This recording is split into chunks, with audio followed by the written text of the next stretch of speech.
우리나라가 중국 간첩이 사진 찍거나 군사기를 유출해서 막을 방법이 없다. 이것은 사실과 다르고 드론 대응을 할 수 있는 대공 무기들을 많이 깔아놔야 됩니다. 러시아 후방의 취약성 노출, 비대칭 전력의 효율성을 입증했다. 이렇게 말씀할 수 있는데 한 100만 원짜리가 지금 1000억짜리 비행기에 그냥 자폭해서 지금 다 터뜨리고 있는 거예요. 맞습니다. 그런 상황입니다. 러시아는 정말 돌이킬 수 없는 엄청난 피해를 입었다. 예.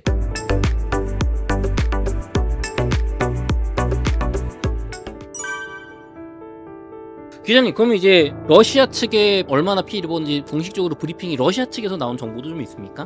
물론 우크라이나에서는 41기 항공기 손상 그리고 경제 피해 70억 달러 하는데 러시아에서는 정확한 피해를 숨기고 있어요. 이게 마치 인도 파키스탄 전쟁에서 이제 인도가 피해를 숨기고 있는 거랑 조금 비슷한 게 있는데 네.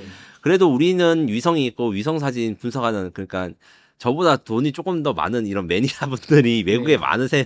아, 이게 그리고 개인이 하는 거예요? 개인이 하신 분이 있습니다. 와, 이 미떡의 끝은 위성 사진이군요. 사실 저도 이제 한 두어 번 300달러 사가지고 네. 북한 이런데 좀 찍어서 보고 하긴 했는데 대부분 다 싱크탱크 이런 민간 연구단체에서 하시는데 네. 여기서 보시면 최소 13기 이상이 민간 연구단체에 의해서 이제 그 항공기가 파괴된 것으로 확인이 됐고 그 5개의 기지를 타격했는데 지금 13대가 2개의 공군기지만 확인된 거거든요. 앞으로 다른 전문가분들이 다 보시면 이 5개 공군기지에서 총 몇 대가 파괴됐는지 나올 건데 일단 당장 제가 처음에 보여드린 영상만 해도 이제 공군기지가 거의 다 부서지고 하는 영상이 보이지 않습니까? 전문으로 된 이 흰색 줄로 된 게 다 비행기 고가치 미사일 이런 것들인데 지금 계속 터지고 있지 않습니까? 하나, 네. 둘, 셋, 넷 여기서만 지금 6개 이상의 화염이 솟구치고 있으니까 이 피해가 정말 어마어마한 규모다. 한 개에 800억에서 1000억이 된다. 한 100만 원짜리가 지금 1000억짜리 비행기에 그냥 자폭해서 지금 다 터뜨리고 있는 거예요. 맞습니다. 그런 상황입니다. 무시무시한 일이 벌어지고 있는 것이죠. 그러면은 지금 경제적 피해가 70억 달러면 뭐 정말 10조 원 정도 됐는데 이렇게 되면은 이게 전략 폭격기라고 하셨잖아요. 핵 폭격기. 예. 근데 제가 댓글을 또 보다 보니까 이게 약간 치사한 거다. 왜냐하면은 정확히 말하면 러시아가 좀 참기가 어려운 게 미국하고 러시아가 이제 핵을 좀 줄이자라는 핵 협정 때문에 조약을 맺으면서 서로의 전략 폭격기들은 어떤 이렇게 방어 시설 같은 걸로 숨기지 말고 그냥 노출된 채로 세워두자라고 해서 러시아는 그 조약을 지킨 건데 이제 그 틈을 누리고 터트렸으니까 이건 이제 러시아가 참을 수 없을 거다. 또 미국에 대한 불신이 갈 거다. 이런 댓글이 날카로운 게 있었거든요. 요게 일부는 사실이고 일부는 이제 약간 오해한 부분이 있습니다. 미국과 러시아가 전략 핵 감축 협정에서 핵무기를 사용할 수 있는 폭격기 수량을 조절하거나 이제 통제하고 있는 건 사실입니다.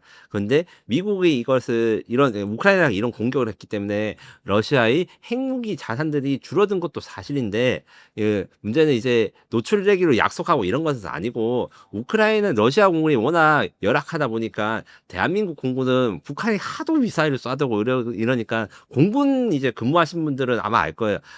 시시때때로 방독면 쓰고 화생방 훈련을 합니다. 왜냐하면 북한이 미사일 공격으로 화학탄을 그 우리나라 공군기지에 떨어질 것을 생각하고 있기 때문에 그래서 쉘터라고 하는 여러 가지 이제 콘크리트로 된 방어 구조물이나 이런 것들을 하는데 러시아는 전력도 너무 많고 이제 돈은 없고 이제 비행기가 이게 보통 큰 게 아닙니다. 이게 하나에 뭐 50m, 60m짜리 엄청 큰. 보잉 747 이런 거보다 크다는 거잖아요. 그거보단 작은데 그 정도 국내선 급이다. 여객기보단 크다. 이렇게 이해하시면 됩니다. 네. 국내선 여객기도 큰 이용들 다 콘크리트로 할 수 없으니까 그 노출되었고 거기다가 너무 후방이잖아요. 전쟁이 이루어지고 있는 우크라이나에서 2,000km, 3,000km 떨어졌으니까 전혀 공격을 받을 거라 생각을 못했던 것이 있죠.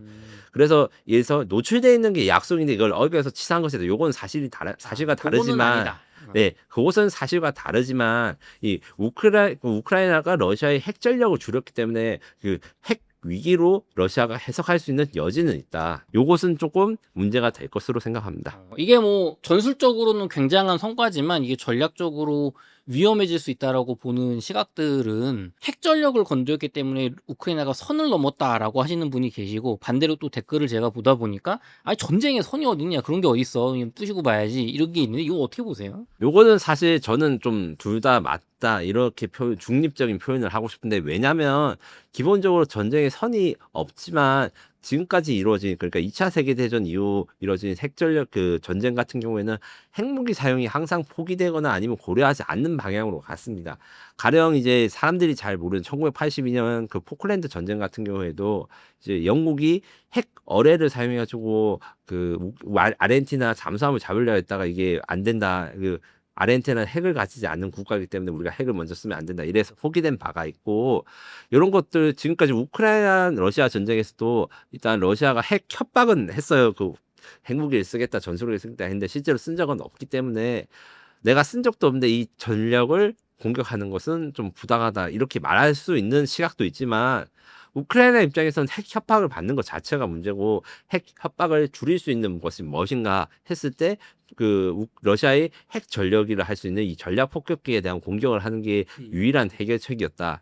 우리도 마찬가지로 이제 전쟁이 터졌을 때 북한이 핵무기를 안 썼다 해가지고 우리가 북한의 핵미사일을 공격하지 않을 건 아니잖아요. 네. 이런 주장이 있어서 저는 그래서 너의 입장은 뭔데 물어보면 너무 복잡한 주제이기 때문에 저는 사실 양쪽이 소개를 해주는 걸로 가름하고 싶고 그럼에도 불구하고 한쪽을 굳이 딱 선택을 해야 된다면 49대 52 정도로 이번 사건 같은 게 일어난 게 전쟁 지금 길어지고 있는 휴전 협상에서 좀 계기가 될 수 있다. 우크라이나가 이런 것을 하지 않는다는 약속을 하나 하면 러시아가 양보를 할 수 있는 게 하나 더 늘어나기 때문에 러시아가 물론 핵 공격을 할 수 있어요. 근데 핵 공격을 하면 기본적으로 이런 지금까지 나오는 휴전 협정 나토 가입 안 된다 이런 것들이 다 휴지 조각으로 달고 트럼프가 아무리 트럼프라고 해도 미군을 투입하지 않더라도 우크라이나에 핵무기를 주거나 이렇게 될 수가 있죠. 그렇기 때문에 휴전 협상에는 도움이 조금 더 될 것이다. 오히려 이런 큰 사고나 큰 군사적 작전이 일어났기 때문에 라고 표현할 수 있습니다. 그럼 이제 러시아 측에서는 손해가 너무 막심하니까 이걸 뭔가 이제 보복을 해야 휴전을 하더라도 이제 체면을 세워야 되잖아요. 그리고 너무 이제 정치적으로 국내 정치적으로도 위기에 몰릴 것 같거든요, 푸틴이. 네, 맞습니다. 그래서 러시아 밀리터리 매니아나 러시아의 텔레그램 뉴스들을 제가 찾아보는데 이것을 러시아판 진주만 공격이라고 분류하고 아주 분해하고 있습니다. 그래서 핵 공격을 푸틴이 아예 안 한다고는 말할 수는 없어요. 근데 이제 현실적으로 정상인이라 가정하고 만약에 핵 공격을 하지 않는 상태에서 보복을 한다면 제 생각에는 우크라이나에 전개된 F-16이라든가 아니면 하이마스 그러니까 미국이 러시아가 주지 말라 했는데 한때 주지 말라 했는데 우크라이나에 줬던 무기들이 있습니다. 거기에 대한 정밀 타격이나 공습, 대규모 작전을 시행하거나 혹은 지금 이게 사건의 주동자가 우크라이나 SBU 한국으로 치면 국가정보원인데 한국과 달리 실제적으로 군사작전도 할 수 있는 정보기관과 군대가 섞여진 군대인데 네. 요게 대해서 이제 본부를 타격하나 이게 대해서 작전을 제안하는 요런 식이 현실적인 이제 보복이라고 할 수 있고 요런 보복이 이루어진다면 제가 앞서 다룬 적이 있는 파키스탄과 인도 간의 그 제한전 걔들도 서로 핵무기를 가지고 있었는데 중간에 접고 서로 하나씩 쏘고 접었거든요. 네. 그런 것과 비슷하게 되면 이런 식으로 가게 될 가능성이 있다. 예, 이렇게 말씀드릴 수 있습니다. 그러면 이제 그런 식의 제한적인 보복을 하게 되면 러시아 국내 여론이나 어떤 그 강성파를 좀 만족이 될까요, 그걸로? 핵심은 사실 영상을 얼마나 만들어내는가, 그다음에 그게 얼마나 퍼지는가 있습니다. 기본적으로 러시아에서도 자존심이 있고 푸틴의 지지율 근거가 다 이제 우크라이나 전쟁에서 승기를 잡고 있다. 이것 때문에 많은 인명 피해를 다 감수하는데 러시아가 지금 저희가 보고 있는 것처럼 이제 우크라이나 공기지 다 터진 영상 이런 것들을 잡게 되고 이거를 텔레그램 그룹이라든가 SNS 확산하게 된다면 푸틴의 체면을 어느 정도 살릴 수는 있겠죠. 물론 이런다 해가지고 이제 같은 피해를 주더라도 러시아가 훨씬 더 피해가 큰 것은 맞습니다. 러시아는 정말 돌이킬 수 없는 엄청난 피해를 입었다. 예, 그리고 특히 돌이킬 수 없는 피해를 가진 게 제가 앞서 잠깐 이야기를 한 적이 있는데 여기에서 터지고 있는 비행기들 같은 경우에는 러시아가 자체 생산이 어렵습니다. 더 이상 옛날에 썼던 비행기들을 계속 사용하고 있기 때문에 재생산이 어려워서 이게 전력 회복에는 20년 이상이 걸릴 수도 있다. 왜냐하면 그리고 이게 비행기들이 터졌잖아요. 지금 우크라이나 전쟁은 비행기가 주력인 전쟁은 사실 아니었고 탱크를 더 많이 만들고 장갑차를 많이 만드는데 러시아 국방공업이 집중되어 있어요. 그런데 이제 비행기를 만들자고 하면 이제 탱크나 이런 생산량이나 이런 게 줄어들 수밖에 없죠. 왜냐면 국방 예산이 한정되어 있으니까. 기자님, 요번에 이제 러시아 측의 어떤 공식적인 반응 공식적인 반응과 작전에 투입된 우크라이나 요원들의 안전 여부에 대해서 좀 어떻게 결론이 났나요? 러시아는 앞서 말한 그 구독자분들이 말씀하신 대로 이거는 군사작전이 아니라 테러다. 그리고 피해가 얼마 없다. 이렇게 발표했는데 사실 영상이 너무 많이 터졌기 때문에 피해 축소를 믿을 사람이 별로 없고요. 그리고 이제 예상치 못한 타격으로 지금 그 푸틴이 RS-26이라고 하는 ICBM 대륙간 탄도탄을 준비하고 있다. 이런 썰을 도는데 확인한 방법은 실제로 핵폭탄이 터질 때까지 전까지는 모릅니다. 그래서 이 후속이 어떻게 될까 문제가 되는데 다 러시아 입장에서 그래도 천만다행인 부분이 있었습니다. 아까 전에 보시면 이제 영상 수색을 하다가 이제 민간이 다치고 있는 영상을 봤는데 트럭을 수색하다가 이게 우크라이나 군도 준비를 오래 했지만 완벽하게 보안을 준비를 못했나 봐요. 이 신고가 들어가거나 해서 그 원래 목표보다 작은 성공 사례 그러니까 실패한 사례가 있다고 해요. 이 미리 사전에 감지를 해가지고 그렇기 때문에 러시아는 이 방첩 그러니까 그 스파이들을 찾아내는 이런 것들에 좀 더 투자를 할 가능성이 큽니다. 그리고 우크라이나 요원의 안전은 사실 우크라이나의 드론 기술과 직결된 것입니다. 이게 우크라이나 공격한 그 공격 직전의 드론 작편인데 그 장면인데 이 장면은 전형적인 FPV 조종 드론의 모습입니다. 무슨 말이냐면 이 작전에서 사용되거나 파괴된 것으로 그 폭발한 것으로 추정된 드론이 140대 이상인데 원래는 140명의 조종자가 있어야 돼요. 1대1로 이제 RC 비행기 1대1로 하는데 러시아 그 우크라이나 주장으로는 인공지능 기술을 학습을 해서 이런 게 필요가 없다. 이렇게 하고 모든 인원이 탈출했다 했는데 문제가 있습니다. 원격으로 만약에 조정을 한다 했으면 이게 스타링크를 사용해가지고 원격으로 조정하는 게 기술적으로는 가능한데 뭘 문제가 있냐. 게임을 하신 분들은 다 아실 수 있는데 대역 포고의 문제가 있습니다. 왜냐하면 원격으로 조정해서 스타링크로 할 수는 있으나 이게 전달하는 시간 때문에 정확한 조절이라는 게 이렇게 힘들어서 이런 식의 세밀한 조정을 원격으로 하기는 어렵기 때문에 아마 근처에 이 드론과 함께 사람이 있었을 것이다, 조종자가. 그런데 사람이 몇백 명 있었다고 하면 그분들 탈출하기에는 사실 시간이 모자랐기 때문에 인공지능을 사용해서 사람 없이 쐈다 이렇게 말을 했을 가능성이 크고 빨리 이렇게 숨기고 탈출을 시켜야 되니까. 그리고 이제 우크라이나가 말하지 않는 내용들이 있습니다. 우크라이나는 항상 이 작전 이야기할 때 FPV 드론을 사용해가지고 이제 작전했다. 그래서 공개된 것도 FPV 드론인데 영상을 보면 FPV 드론 외에도 지금 이렇게 보면 새처럼 날개가 달린 드론들이 있습니다. 이게 아마 지휘 드론으로 추정되는 것입니다. FPV 드론이 이렇게 날리는 것을 보고 이제 뭐가 터졌는지 아니면 어떻게 되고 있는지를 상황을 파악하기 위한 이 드론 조금 더 큰 드론들이 있을 것이고 요것들을 따로 숨겨놓고 지금 현재 이제 러시아 영토 내에 있거나 아니면 파괴를 해가지고 증거인멸을 했을 것으로 추정되는데 요 정찰 드론이 있다 이런 것들에 대해서 숨기는 것을 봐서 아마 이것을 조정하는 분들의 탈출을 보장하기 위해서 지금 여기 보이시죠? 이런 보장하기 위해서 이런 내용을 숨기는 것으로 보입니다. 야, 이게 정말 무슨 뭐 영화 같은 작전이라고 볼 수 있는데요. 그쵸. 이게 제가 보기에는 앞으로 넷플릭스에서 아마 내년 안에는 영화로 해도 모자랄 사안이지 않을까 싶을 정도로 드라마틱합니다. 이 왜냐면 아무도 성공하지 못할 작전이라고 생각할 뻔하고 이 핵심 무기라고 할 수 있는 FPV 드론이 너무 항속거리가 짧고 가격이 싸고 성능이 낮은데 이것을 어떻게 활용했는 트럭을 사용해서 숨겨가지고 근처까지 배달한다. 이 개념 자체가 기존의 생각을 틀을 깨는 이런 혁신이기 때문입니다. 같은 방법으로 만약에 이제 5,000km, 6,000km 가는 미사일을 만들려면 일단 돈도 너무 많이 들고 요격도 할 수 있습니다. 훨씬 더 미사일이 크니까요.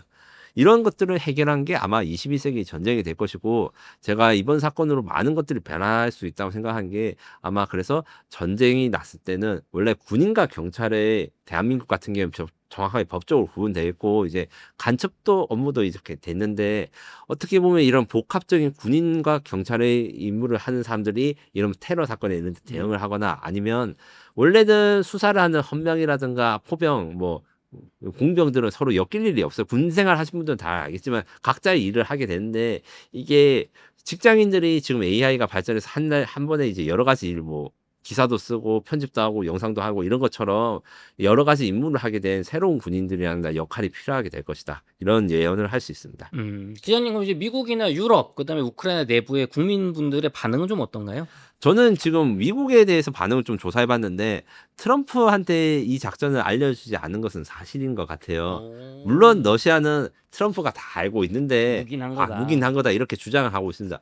다만 이제 제가 트럼프라면 이 작전을 허락하지 않았을 가능성이 매우 크다고 보고, 왜냐하면 그 이유는 이제 앞서 말한 대로 푸틴이 이 사건에 분노를 해서 핵무기 사용이나 이런 걸 했을 가능성도 있거든요. 명분을 주는 예, 말씀이신가요? 핵 자산을 부쉈기 때문에. 아. 그래서 아마 허락을 안 했을 몰래 했을 가능성이 큰데, 그렇다 해서 트럼프 입장에서는 이게 또 우크라이나한테 제재를 가할 수도 없는 상황입니다. 왜 없는 상황이냐? 미국의 지원 없이도 이걸 했기 때문에 미국 없이도 할 수 있다는 걸 증명을 해버렸고, 그리고 또한 미국이 관여하지 않았기 때문에 미국은 또 안전할 수가 있는 거거든요. 이 거꾸로 말하면 이렇기 때문에 함부로 또 그 우크라이나 보고 잘못했다고 할 수는 없는 상황입니다. 다만 이제 미국 내에서는 이런 군사나 그 정치적인 이슈 말고도 이런 게 가능한 게 굉장히 큰일 났다. 왜냐하면 미국도 비행기가 너무 많다 보니까 러시아 공군기지 위성 사진을 이렇게 됐는데, 사실 미국도 이렇게 개방된 데 비행기를 주게 해놓고 있습니다. 왜냐하면 전 세계에 기지가 많아요. 그나마 이제 한국에 있는 주한미군 공군기지는 북한이 미사일 공격이 워낙 많아서 대한민국 공군처럼 제가 말한 쉘터 이제 그 콘크리트로 막아놓고 이런 것들 잘 만들어 놨는데, 태평양 한가운데 있는 뭐 이런 공기지나 이런 데들은 우리를 뭐 공격하겠어 해서 그냥 이렇게 똑같이 그냥 맨 땅에다가 전시를 하고 있습니다. 그것들에 대해서 방어 능력, 그다음에 특히 드론 방어를 구축을 해야 된다, 이런 이야기가 많이 나오고 있고, 트럼프가 골든돔이라는 계획을 방어해서 뭐 새로운 미사일 방어막을 만든다는데 그 전에 이 드론부터 만든 방어막을 만들어야 된다, 이런 여론들이 있습니다. 그럼 유럽은 또 우크라이나 지원에 그래도 미국보다는 동정적이니까 유럽은 좀 고무적일 것 같거든요.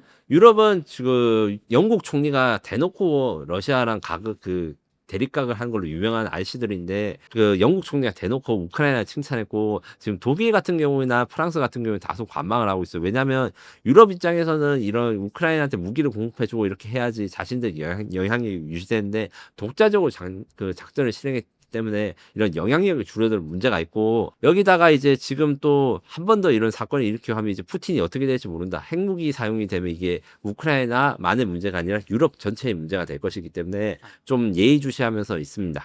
유럽은 우크라이나가 잘 싸워서 좋긴 한데 우리가 준 무기로 싸워야지 본인들한테 이렇게 설설 기는데, 맞습니다. 야, 이게 또 같은 편이 100% 같은 편이 아니군요, 전쟁이라는 게. 전쟁이라는 게 물론 모든 사람들이 악인만 있는 것도 아니고 선인만 있는 것도 아니듯이 이런 이면적인 것이 있고, 특히 국가 이익이 정말 중요하기 때문에 국익 관점에서 보면 이런 상황이 생길 수도 있습니다. 그럼 또 이제 유럽 입장에서는 우크라이나가 본인들 힘으로 하니까 이제 또 할 수도 있는 거잖아요. 네, 물론 저는 또 하지 않을 것이라고 생각을 하고, 이제 우크라이나가 말한 것보다 좀 더 많은 자원을 투입했을 거라서 이게 2차 공격이 3차 공격하기 쉽지는 않을 것으로 생각을 합니다. 너무 기반한 방식으로 했기 때문에 이게 한 번 더 먹히긴 어렵고, 다만 이제 이런 능력을 보여준 것 자체가 우크라이나의 실력을 증명했기 때문에 러시아뿐만 아니라 유럽이나 이제 미국 같은 동맹국도 우크라이나 보고 너네 우리 없으면 전쟁 못해, 이 무기도 없고 허접해, 이렇게 말할 수가 없게 된 상황이죠. 그럼 우크라이나 국민분들 여론은 어떤가요? 난리가 났습니다.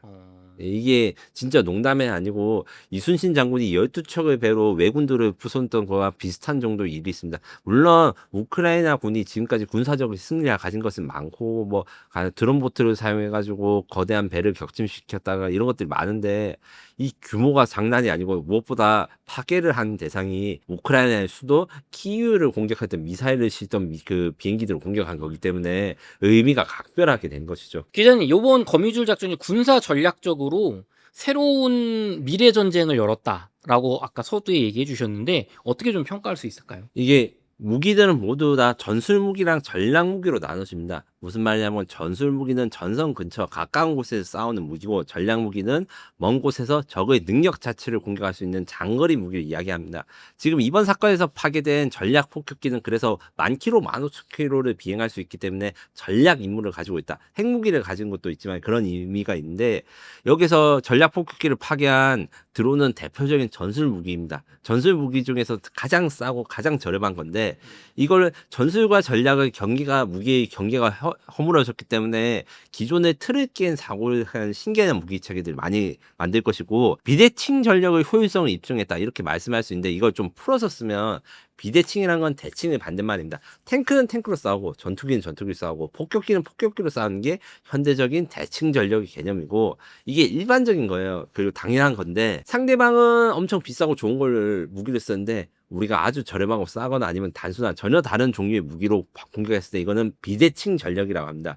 대한민국의 공군기지를 공격할 때 우리들 공군 전투기를 동원하는 게 아니라 미사일을 동원하면 이게 비대칭 전력이거든요. 북한이 이 비대칭 전력의 효율성을 입증합니다. 항상 비대칭 전력은 당연하게 1대1로 붙는 게 아니기 때문에 성공 가능성이 희박하고 효용성에 대해서 항상 의문을 가질 수가 있어요. 근데 저비용 FPV 드론으로 이런 엄청나게 비싼 고가치 자산을 타격하는데 성공했기 때문에 인터넷에는 그래서 우크라이나 항공모함은 그 수송 트레일러다 이렇게 밈이 세고 실제로 이런 것들이 현실화 될 경우에 아주 기존의 무기 체계들은 성능이 떨어지거나 뭐 문제가 생긴 것도 아닌데 가격이 너무 비싸기 때문에 퇴출될 수도 있는 그런 상황에 있다 이렇게 말씀드릴 수 있고 러시아 후방의 취약성 노출 러시아는 너무 후방에 있기 때문에 제대로 된 방어 시설이라든가 기지가 없는데 이제 앞으로 투자를 할 수밖에 없습니다. 그러면 전쟁 비용이 올라가고 전방 그러니까 러시아가 우크라이나 직접 전선에 들어가야 되는 전투 비용이 줄어들고 사람도 줄어들겠죠. 하다못해 예비군들을 동원해가지고 저 공군기지에서 드론 날라오는지 감시라도 해야 될 거 아닙니까?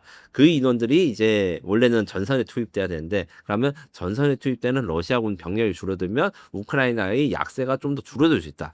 그리고 심리적으로 타격이 되는 게 결국에는 이제 러시아가 다시 전 세계가 예상하지 못했고 러시아는 특히 예상하지 못했기 때문에 예상하지 못했던 이 작전이 타겟된 건 푸틴 입장에서는 군사 실무자들은 무능을 저지르는 것이고 신뢰가 또 깎이게 됩니다.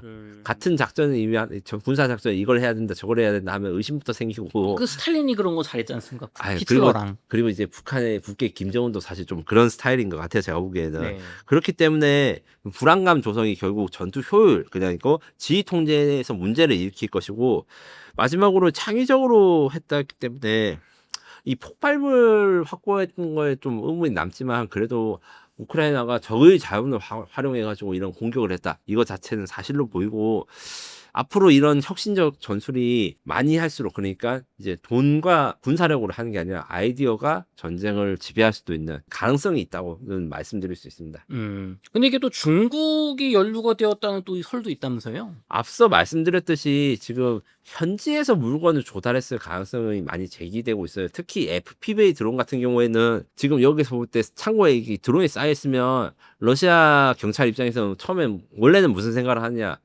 아, 이거 전선에 보낼 거구나. 왜냐하면 이제 러시아에서 지금 유행하고 있거나 지금도 계속되는 게 시민들이 성금을 모아가지고 전선의 군인들한테 드론을 줘요. 그리고 그런 드론들은 이제 그 중국의 알리익스프레스에서 그냥 직배송을 해가지고 러시아에 받아보거든요. 사실 우크라이나, 러시아 둘 다 중국 부품을 사용한 드론을 사용하고 있고 그래서 요 드론이 중국에서 택배가 온 것에다가 이제 우크라이나 군이 폭발물을 붙여가지고 갈 수도 있다 이런 썰이 있기 때문에 요 같은 경우에는 걸러낼 수단이 없죠. 왜 만들어졌을 때는 이게 군용이 아니었으니까 그렇기 때문에 이 앞으로 이제 검역이라든가 아니면 무역 관계 이런 것들에 대해서 좀 골칫거리가 된다. 어떻게 이런 걸 막을 수 있는 방법을 찾아내야 되는데 쉽지 않을 것이다. 이렇게 말씀드릴 수 있습니다. 기자님, 이게 우리나라 입장에서는 단순히 야, 이게 참 대단하다. 저런 아이디어가 있구나 할 게 아니고 우리는 이제 북한과 전쟁을 휴전 중이지만 전쟁 중인 국가 아닙니까? 또 요즘 중국의 부상도 있고요.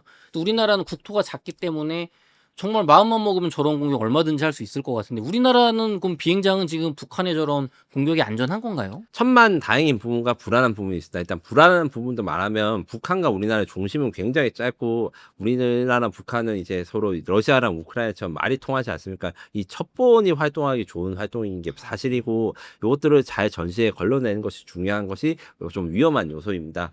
다만 장점도 있습니다. 이게 우크라이나 러시아 전쟁에서 이번 작전에서 러시아군이 사전에 징후를 탐색하지 못했던 두 가지 요인은 일단 드론을 이미 전시 상황이기 때문에 많이 쓰고 있기 때문에 이걸 봐도 뭐 지원을 해줄 건지 아니면 뭐 우린 그 러시아를 공격할 건지 알 수가 없는 상황이었고 야, 이런 거 너 이렇게 많이 갖고 있어서 이게 의심이 안 가는 거네. 아니 성금으로 보내줄 거라고 이렇게 할 수도 있을 거니까 이렇게 우크라이나가 러시아로 폭발물을 보내기 쉬웠어요. 국경 경비가 지금 허술하기도 하고 혹은 러시아 내부 암시장에서도 수류탄이라든가 이런 장비들을 가질 수 있었기 때문에 네, 그래가지고 그런데 다만 이제 한국은 그런 식의 지하 경제가 아예 없고 물론 있어봤자 총이지만 폭탄을 구할 수는 없거든요. 뭐 총이야 뭐 있을 수 있지만 이런 것들 때문에 북한이 비슷한 걸 전술을 하려면 우리나라로 굉장히 들여오기가 힘든 폭발물까지 북한에서 공수를 해야 된다. 요게 어렵고 반대로 이 전술을 사용한 이 벌떼 전술, 벌떼 드론 전술은 이제 휴전선 근방에서 이제 북한이 조립해서 우리 JMZ의 그 GOP나 GP에 대해서 공격 같은 건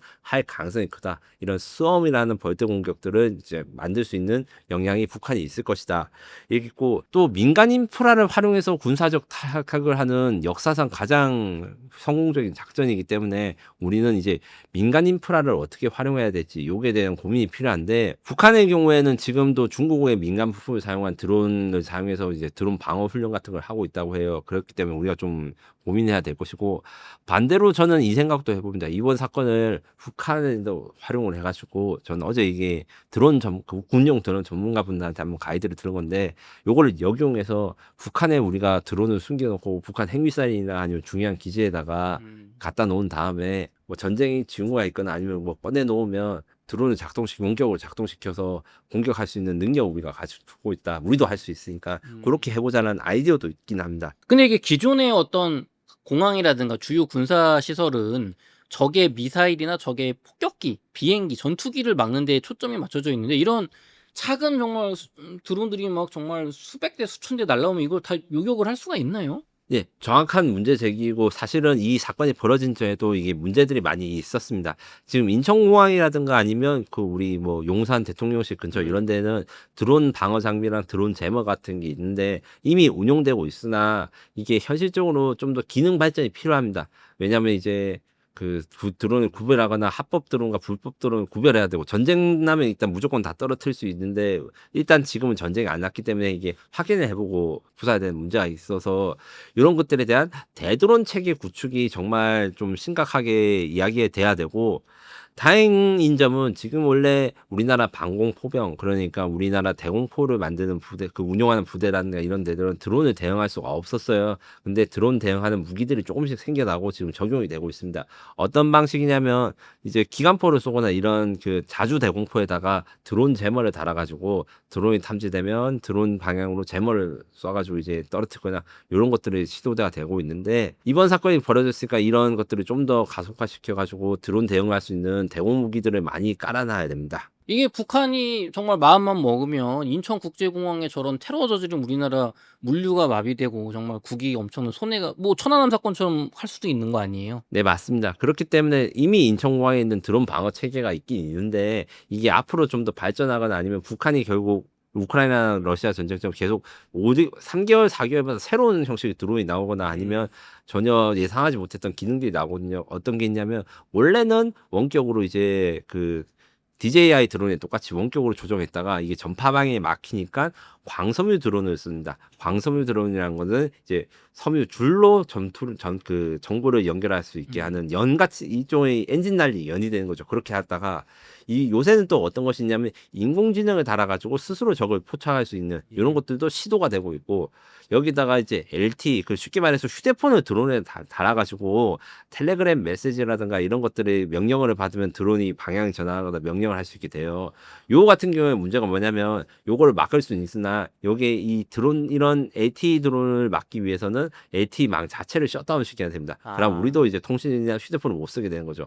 요런 것들에 대한 이 발전이 뭐 3개월 단위, 2개월 단위 빠르기 때문에 요런 것에 계속 우리가 따라가는 노력이 필요합니다.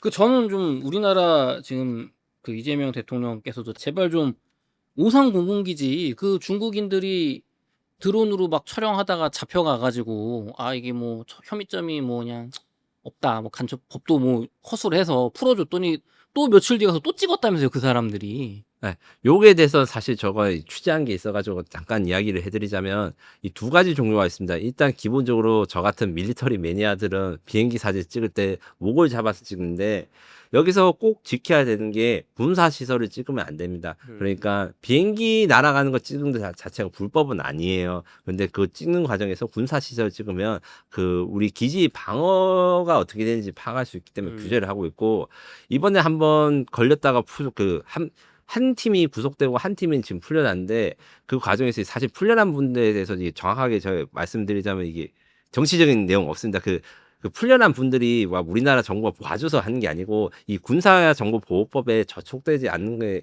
수사를 하고 판단을 내고 포렌식도 해가지고 된 것이기 때문에 너무 그렇게 우리나라 법이나 이런 게 허술하지 않다. 이걸 말씀드리고 대신 구속된 거 있어요. 구속된 분들은 어떻냐면 원래 이제 오산공식 기지개방 행사에 특정 국적의 분들이 들어올 수 없게 됐는데 원래 줄이 많으니까 그 줄을 세치기로 해서 들어오다가 중국을 안 써서 내부에서 걸려서 신고를 받았어요. 이분 같은 경우에는 군사정보보호법에 정식으로 위반한 것이기 때문에 수사하고 심사를 해가지고 들어간 것입니다.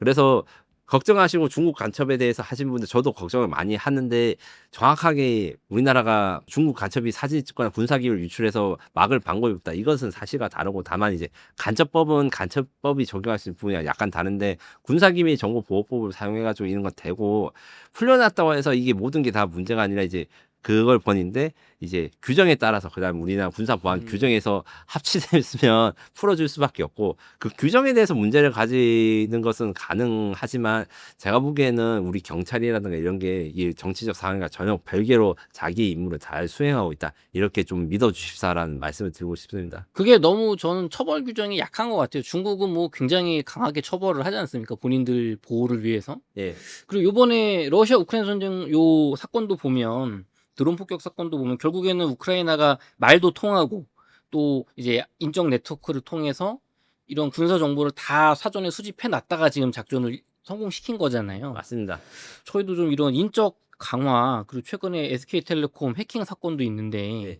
너무 좀 우리 안보에 신경을 안 쓰는 거 아닌가. 아, 저는 개인적으로 그 기업의 정보 유출 사건이나 이런 것들은 과징금을 좀 물려서라도 업체들의 인프라를 향상시켜야 된다고 보고 생각보다 대한민국 국정원들이 간첩 신고를 잘 받아주고 처리도 잘해줍니다. 저는 사실 신고해서 상품권 좀 받은 적이 있거든요. 예, 근데 사람들이 이게 걱정을 하시는 만큼 감시를 하시고 하되 이제 진짜 이제 증거가 되는 거나 아니면 군사정보보호법에서 저촉이 되는 법인을 좀 개인적으로 아시거나 하셔서 신고를 하고 하면 우리나라 방위 그 보안 의식이 좀 더 좋아지지 않을까 이런 생각이 듭니다. 최근에 제가 기사를 봤는데 아파트를 지을 때는 이제 허가 조건으로 왜 이제 대공포 부대 있잖아요. 고층 네, 아파트에 네. 그거 이제 넣기로 했는데 이제 지어지고 나니까 이 살기 불편하다. 나가라.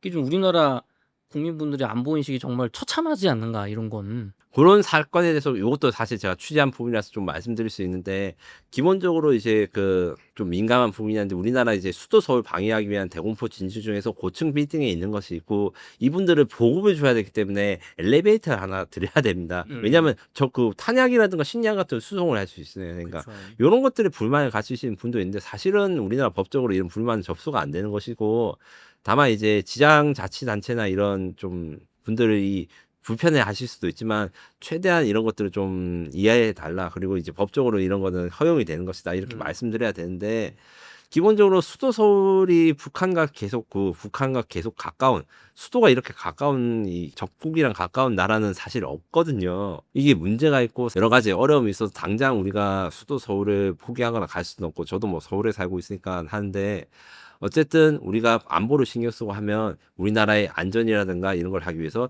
지역이 균형적으로 개발되거나 발전돼야 된다. 그래야지 우리가 공격을 받거나 전쟁이 날 때 더 잘 대응할 수 있다. 이런 것들도 감안해 가지고 군사 정책뿐만 아니라 경제라든가 부동산도 좀 신경을 써주셨으면 한다. 이런 말씀을 한번 드리고 싶습니다. 네, 제가 마지막으로 욕심을 내서 하나만 더 여쭤보겠습니다. 그 군 관계자분들이 하시는 말씀이나 이 기사를 보다 보니까 너무 어떤 인적 민원이라든가 소음에 대한 민원 혹은 뭐 아무래도 군사적 훈련을 하다 보면 사건 사고가 발생할 수 있으니까 당연히 인명 피해를 줄여야겠지만 뭐 100% 없을 수는 없잖아요. 이제 그런 걸 걱정하다 보니까 군대에서 훈련도 맘대로 못 한다. 뭐 포격 훈련, 폭격 훈련 아니면 총 사격 훈련 이런 거 맘대로 못 한다. 이런 대드론 방어 훈련 같은 거 하려면은 뭐 드론도 띄워도 보고 그거 막 격추시키는 것도 해봐야 될 거 아니야. 화약도 써보고. 근데 이 훈련을 제대로 민원 때문에 못 한다는 이야기가 있는데 이게 사실인가요, 기자님? 어느 정도 사실이고 여기에 대해서는 사실 이제 지방자치단체나 이제 정치하시는 분들이 좀 전향적으로 보고 해야 되는 부분이 명백하게 있습니다. 이게 특정 정치 세력이 이런 분들을 비난하는 것이 아니고 민원에 대해서 너무 좀 봐달라 이 법으로는 안 되는데 이렇게 하는 게 좀 그 압력을 해주시는 게 좀 있어가지고 가장 대표적인 사례가 최근에 제가 지적하고 싶은 게 뭐냐면 KF21 우리가 정말 우리 국산 자랑스러운 국산 전투기 지금 제가 말씀을 많이 들으지 않습니까? 근데 지역 주민들이 KF21 소음이 시끄러운데 원래는 공군기지 주변에 소음 규제 규칙이나 고상 규정들이 있어요. 하지만 연구 개발을 하는 거냐서 KF21에 대해서는 그런 게 없거든요. 거기에 대해서 많이 지적을 하시고 민원을 해가지고 지금 좀 곤란한 상황이 있는데 기본적으로 이제 나라의 군대 그다음에 방위 산업이 없어지면 나라가 없어진다고 생각하시고 이렇게 하고 또 어느 정도 이런 부분도 있어요. 이게 찌르는 게 진짜 힘들어서 찌르는 것도 있지만 사실 대한민국은 될 것 한번 찔러보고 되면 다행이고 안 되면 말고 이런 정서도 있는데 군의 훈련 그다음에 우리나라 연구개발 같은 데서는 좀 더 전향적인 말씀을 가지시고 나라를 지키는 기술과 나라를 지키는 훈련과 행동에 대해서는 좀 더 응원을 해주셨으면 좋겠다 이런 말씀을 드리고 싶습니다. 네, 요번에 또 이제 새로운 정부가 들어섰으니까 지금 요런 오늘 다룬 내용만 들어봐도 정말 무시무시한 내용 같아요. 이제는 우리가 정말 안보 의식을 다시 한번 고취해서 군과 요 군 무기를 개발하는 기업들에게 좀 힘을 실어줘야 되는 때가 아닌가 그런 생각을 해봅니다. 맞습니다. 이렇게 해서 김민석 기자님의 김민석의 전쟁연구소 세 번째 시간을 마치도록 하겠습니다. 긴 시간 동안 수고 많으셨습니다. 감사합니다. 감사합니다.